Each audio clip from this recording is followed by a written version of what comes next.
আমরা যেখানে কাজ করতে যাই সেখানে একটা মানুষ মারা গেল। আজকে আমরা হোটেলে বিরিয়ানি খেতে গেলাম কেন, পুরো ব্লগটা দেখো তাহলে বুঝতে পারবে। প্রতিদিনের মতো আজকেও কাজে যাওয়ার উদ্দেশ্যে রওনা দিই। আর মানুষটা কিভাবে মারা গেল পুরো ভিডিওটা দেখো তাহলে বুঝতে পারবে। কার মরণ কোথায় লিখে রেখেছে সেটা উপরওয়ালাই জানে। আজকে আমরা একটু সকাল সকাল রওনা দিয়ে দিই, কারণ আমাদের কাজ একটু বেশি ছিল সেই জন্য।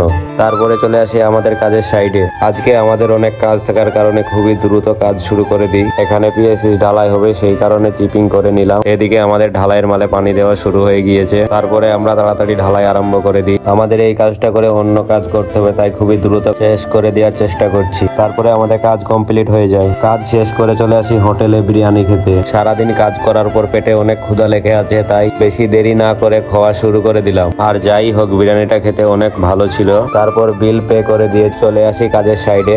এসে দেখতে পাই একটা মানুষ মারা গিয়েছে। যে মারা গিয়েছে তার বাড়ি বিহার, আর এখানে সে এসেছিল ট্রিটমেন্ট করার জন্য। কার মরণ কোথায় লেখা আছে সেটা উপরওয়ালাই জানে। সবাই যেন এই লোকটার জন্য দোয়া করো।